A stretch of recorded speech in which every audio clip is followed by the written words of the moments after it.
Next दोस्तों शुरुआत करते हैं आज के इस वीडियो को। स्वागत करता हूं सभी का इस चैनल पे। तो दोस्तों आज का ये वीडियो इंपॉर्टेंट अपडेट के साथ है, कुछ इंपॉर्टेंट खबरें भी हैं, तो सारी चीज़ों को प्रॉपर डिटेलिंग करेंगे, तो वीडियो को ध्यान से जरूर देखें। आगे बढ़ने से पहले इंपॉर्टेंट अपडेट जो कि आप देख सकते हैं अपनी स्क्रीन पे, ये एक व्हाट्सएप चैनल है और इस व्हाट्सएप चैनल के माध्यम से जितनी भी अपडेट है मार्केट से रिलेटेड सारी आपको यहीं पे मिलेंगी। क्वार्टरली नंबर्स हो जाए या इंटरनेशनल खबरें हो जाए जो कि स्टॉक मार्केट से रिलेट करती हैं, सारी आपको इसी प्लेटफॉर्म पे अपडेट मिलेंगी, जो कि आपकी पर्सनल डेवलपमेंट के लिए बहुत इंपॉर्टेंट है।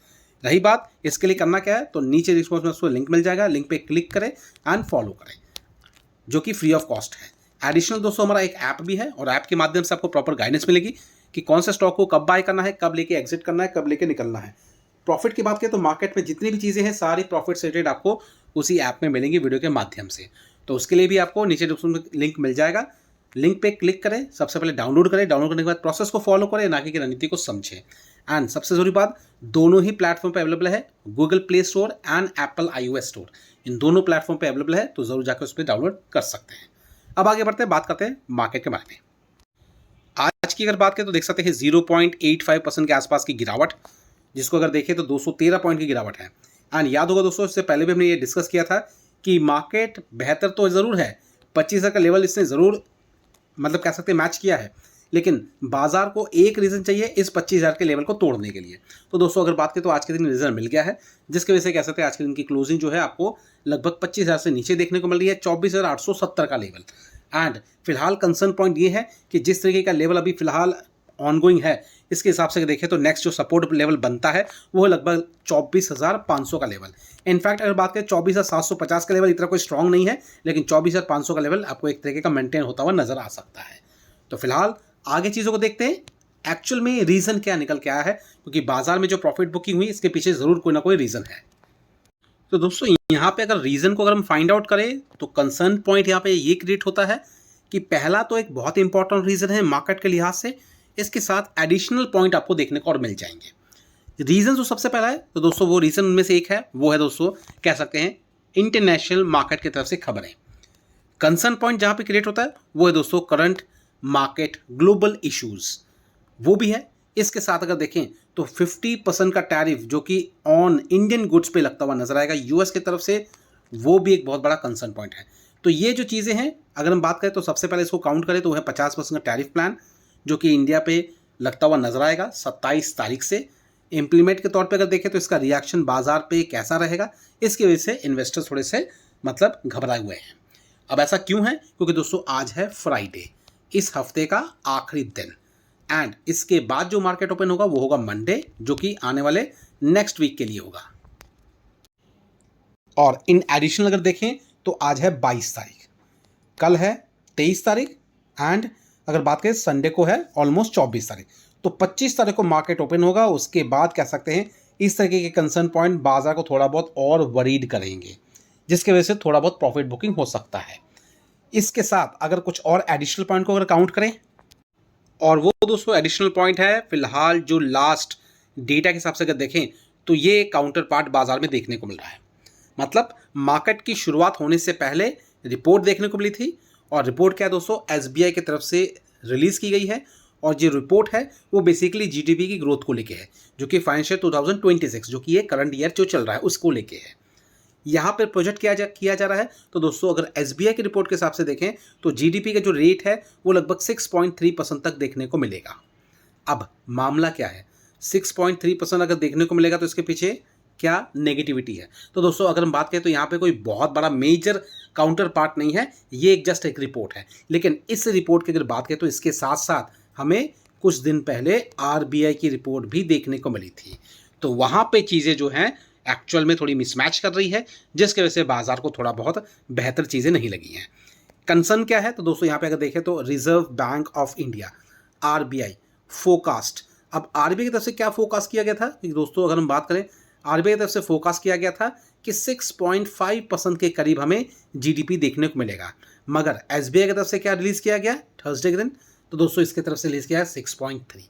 तो यहाँ पे ये चीज़ें जो है मिसमैच नज़र आ रही है, या फिर बात कर सकते हैं थोड़ी बहुत गिरावट में चीज़ें देखने को मिली, जिसकी वजह से बाजार का रिएक्शन थोड़ा नेगेटिव देखने को मिल रहा है। तो हालांकि अगर बात करें तो ये कंफर्म चीज़ें नहीं है, मतलब जो जीडीपी के आंकड़े तो तब लगे जाएंगे ना जब वो प्रॉपर रिपोर्ट आएगी, रिपोर्ट मतलब प्रॉपर डेटा होगा, लेकिन ये प्रोजेक्टेड डेटा है, प्रोजेक्टेड रिपोर्ट है। तो इसलिए इसको उसी तरीके से आप भी कंसिडर करें, इसको कोई एकदम कन्फर्म्ड या फिर कन्फर्म्ड बातें या फिर डेटा को इस तरीके से ना समझें। तो ध्यान रखें, रीज़न बाजार को चाहिए होता है हमेशा किसी न किसी चीज़ को लेके, नेगेटिव लेके। अगर नेगेटिव की बात करें तो यहाँ पे कुछ चीज़ें हो गई हैं या रिपोर्ट जारी की गई है जिसकी वजह से सारी चीज़ें हुई हैं, लेकिन इसका ये मतलब नहीं है कि अगर ये 6.3 बताया गया है SBI की तरफ से जो प्रोजेक्ट किया गया है, एज इट इज़ 6.3 ही देखने को मिलेगा फाइनेंशियल 2026, जो कि ये जो फाइनेंशियल ईयर चल रहा है, ऐसा नहीं है। ये सिर्फ प्रोजेक्टेड है, फिर से कहूँगा। अब दोस्तों, अगर हम ऐसी बातें कर रहे हैं GDP को लेके, तो इसके पीछे कोई ना कोई आधार ज़रूर होगा, जो कि SBI की तरफ से रिपोर्ट जारी की गई है। अब दोस्तों अगर बात करें तो इस रिपोर्ट को कैसे बाइफरकेशन किया गया है, मतलब कैसे इसको डिवाइड किया गया है, तो ये जो प्रोजेक्ट किया गया है, अगर हम SBI की रिपोर्ट के हिसाब से देखें तो देख सकते हैं 6.5 बताया गया है Q2 के दौरान। अगर क्वार्टर इसको भी डिवाइड करें, 6.3 बताया गया है Q3 के दौरान, 6.1 बताया गया है Q4 के दौरान, जो कि ये सारा मिला के जिसको हम कह सकते हैं ना Q4 पूरा फाइनेंशियल ईयर अगर देखें तो वो जो डेटा निकल के आता है वो है लगभग 6.3%, जो कि आप देख सकते हैं इस फिस्कल ईयर के हिसाब से अगर बताया जा रहा है। साइमल्टेनियसली अगर हम बात करते हैं SBI की, तो SBI तरफ से जो रिपोर्ट पेश की गई है उसमें क्या क्या चीज़ें प्रोजेक्टेड है, तो देख सकते हैं बताया गया है 6.5% इन Q1, 6.7% in Q2 and 6.6% in Q3, साथ साथ 6.3% जो है Q4 के दौरान। इसका भी अगर बात करें तो क्यूमुलेटिव जो डेटा निकल के आता है वो निकल के वही आता है जो कि यहाँ पे प्रोजेक्टेड बताया गया है SBI की तरफ से, लगभग 6.5%। तो ये चीज़ें हैं बाइफरकेशन के हिसाब से। अब यहाँ पे रीज़न क्या है, तो रीज़न अगर बात करें तो यहाँ पे जो चीज़ें कंपेयर की गई है वो है, सबसे पहले अगर देखें सर्वे के मुकाबले अगर देखें तो अक्रॉस एग्रीकल्चर की बात की गई है, यहाँ पे डेटा थोड़ा सा आपको थोड़ा सा लोअर देखने को मिलेगा।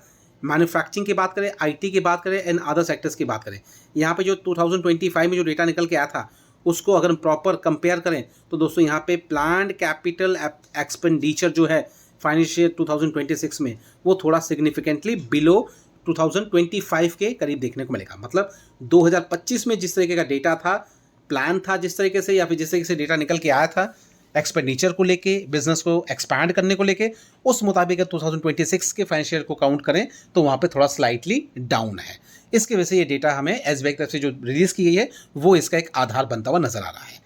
तो ये प्रॉपर प्लान तरीके से जो चीज़ें बताई गई हैं, यहाँ पे सबसे बड़ा कारण कह सकते हैं फर्दर US टैरिफ को भी बताया गया है, क्योंकि दोस्तों अगर US टैरिफ की अगर बात करें तो इसका भी एक बड़ा कंसर्न पॉइंट इस GDP में कंट्रीब्यूट होगा, क्योंकि अगर टैरिफ जो कि 27 तारीख से लगता है तो थोड़ा बहुत असर उसका भी पड़ेगा, जो कि इसी ईयर 2026 में ही उसको काउंट किया जाएगा। तो ये कुछ पॉइंट्स है डॉटेड्स जो हैं, इसको जो हमने मैच किया है इस हिसाब से सारी रिपोर्ट पेश की गई है। अब होगा क्या ये रिपोर्ट हमेशा के लिए मार्केट को डेंट करेगी? तो दोस्तों ऐसा कहूँगा, ये रिपोर्ट है, एक तरीके का कह सकते हैं अनुमान है, फिर से कहूँगा कोई कंफर्मेशन नहीं है। 2026 कैसा जाएगा एक्चुअल में, ये तो दोस्तों 2026 कंप्लीट होने के बाद ही पता लगेगा, या फिर क्वार्टरली जो भी कह सकते हैं डेटा आएगा उसके द्वारा ही इसको समझा जाएगा।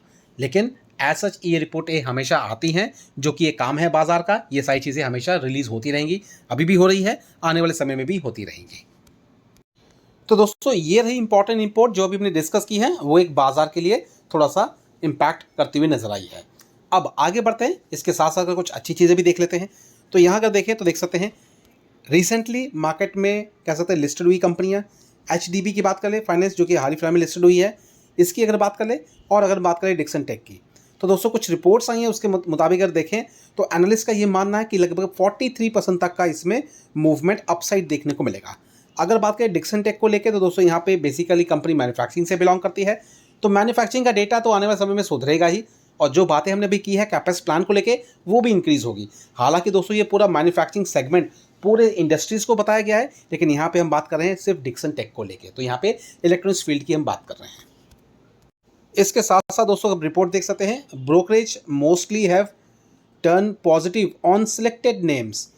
फाइनेंशियल सर्विसेज की बात कर ले, रियल एस्टेट की बात कर ले, एनर्जी की बात कर ले, कंज्यूमर टेक की बात कर ले, मैन्युफैक्चरिंग की बात करें, तो ये कुछ सेक्टर्स है जहाँ पे पॉजिटिव रेस्पॉन्स हमें देखने को मिलेगा FIs और DIs की तरफ से भी।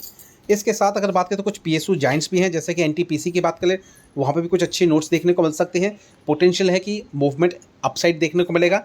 और रही बात रिसेंटली अगर देखें तो दोस्तों एचडीएफसी फाइनेंस जो कि एक फाइनेंस सेक्टर से बिलोंग करती है, इसके साथ अगर कनेक्ट करें तो दोस्तों अगर बात करूँ तो एनबीएफसी सेक्टर में भी रैली आपको देखने को मिलने वाली है। टारगेट एक्चुअल में अगर देखें तो ये सारी चीज़ें यहाँ पे ब्रोकरी के द्वारा कवर की गई हैं। आप चाहते हो उसको पूरी तरीके से प्रॉपर डिटेल में ज़रूर डिस्कस कर सकते हैं, पढ़ सकते हैं, जो कि डेटा आपके सामने है। अब यहाँ पे दोस्तों अगर डिक्सन टेक को लेके देखें तो ब्रोकरेज का क्या मानना है, तो दोस्तों देख सकते हैं रेटिंग जो दी है, बाइंग की रेटिंग दी है डिक्सन टेक को देके। अब देख सकते हैं यहाँ पे प्राइस आपको देखने को मिलेगा, किस तरीके का लेवल आपको आइडेंटिफाई होता हुआ देखने को मिलेगा आने वाले समय में। अभी क्या चल रहा है, अभी चल रहा है ऑलमोस्ट लगभग 16,000 के आसपास, 16 से 17,000 के बीच में। और बताया कितना गया है तो देख सकते हैं अपनी स्क्रीन पे। तो ये भी चीज़ें ध्यान में ज़रूर रखें। तो डेटा हमेशा प्रोजेक्टेड रहेगा, हमेशा ये चीज़ें होंगी आगे भी, हमेशा चीज़ों को इसी तरीके से मॉडिफाइड किया जाएगा, लेकिन एक्चुअल जो टाइम आप सभी को पता है और ही कुछ निकल के आता है। तो इसलिए घबराने की ज़रूरत नहीं है। जो भी डिटेल हमने आपके साथ शेयर की है, इसका मतलब ये नहीं है कि स्टॉक मार्केट बिल्कुल ही ख़त्म हो जाएगा या फिर बिल्कुल ही डाउन हो जाएगा। इन्वेस्टर रहिए, जो भी आपके पास पोजीशंस हैं ध्यान रखें, किसी भी तरीके की पोजीशंस में एग्जिट और एंट्री लेने से पहले अपने फाइनेंशियल एडवाइज़र से भी सलाह ज़रूर ले लें और साथ साथ प्रॉपर डिटेलिंग भी ज़रूर कर लें, क्योंकि सारी चीज़ें बहुत मैटर करती है अगर आप इन्वेस्टमेंट कर रहे हैं तो। और इनफैक्ट अगर बात करूं, ऐसा नहीं है कि दोस्तों अगर ये इफेक्ट कर रही है स्टॉक मार्केट को इस तरीके की रिपोर्ट्स, तो ये इफेक्ट म्यूचुअल फंड्स को नहीं करेंगी। इनफैक्ट उनको भी इसका असर देखने को मिलेगा, क्योंकि म्यूचुअल फंड्स की होल्डिंग्स भी स्टॉक मार्केट से ही रिलेट करती है। तो स्वभाव ऐसा सच नहीं है कि अगर किसी भी तरीके का इन्वेस्टमेंट जिसके अगेंस्ट में आप अच्छा ही हेल्दी रिटर्न चाहते हैं, वो इफेक्ट ना हो स्टॉक मार्केट के लिहाज से। वो सारी इन्वेस्टमेंट आपको स्टॉक मार्केट के थ्रू ही आती हुई देखने को मिलेगी। बजाय एफडीज की बात कर लें या फिर बजाय हम किसी भी तरीके की अदर पॉलिसीज़ की बात कर लें, उनकी अगर बात करें तो वहाँ पे आप सभी जानते हैं लिमिटेड ही प्रॉफिट्स होते हैं। लेकिन जहाँ पे आपको एक्स्ट्रा ऑर्डिनरी प्रॉफिट चाहिए, थोड़ा बहुत इस तरीके की पेन्स तो झेलने ही पड़ेंगे, मगर एट लास्ट रिटर्न अच्छा मिलता है, आप सभी को पता भी है। इसलिए मार्केट अभी तक चल रहा है और बड़े बड़े इन्वेस्टर्स अभी तक टिके हुए हैं। ये नहीं कह रहा हूँ मैं छोटे छोटे ट्रेडर्स की बात नहीं कर रहा हूँ, इन्वेस्टर्स की बात कर रहा हूँ जो अभी तक टिके हुए हैं 15-15, 20-20, 25-25 साल तक। बहुत सारे एग्जाम्पल मिल जाएंगे आपको, ऐसे कह सकते हैं इन्वेस्टर्स, लेकिन आपको एक भी ऐसा एग्जाम्पल नहीं मिलेगा जो कि ट्रेडर हो और वो लगभग 15-20 साल से मार्केट में टिका हुआ हो। ऐसा कभी आपको डेटा नहीं मिलेगा। अगर आप चाहें तो इसको सर्च आउट कर सकते हैं गूगल पे भी, लेकिन इन्वेस्टर को अगर सर्च करेंगे तो आपको गूगल पे कई सारे बतेरे नाम मिल जाएंगे। तो इस पॉइंट को भी ज़रूर समझें। तो चलिए फिलहाल दोस्तों इसी बात के साथ वीडियो को भी वाइंड अप करते हैं, लेकिन क्या जरूर कहूँगा ध्यान रखें, डिटेलिंग करें अपने लेवल पे और हमारी दोनों चीज़ों को फॉलो ज़रूर करें। एक है हमारा ऐप और दूसरा है व्हाट्सअप चैनल, जिन दोनों का लिंक आपको मिल जाएगा नीचे दिए डिस्क्रिप्शन बॉक्स में। तो फिलहाल वीडियो को वाइंड अप करते हैं, मिलते हैं नेक्स्ट वीडियो में। Thank you watching and bye bye.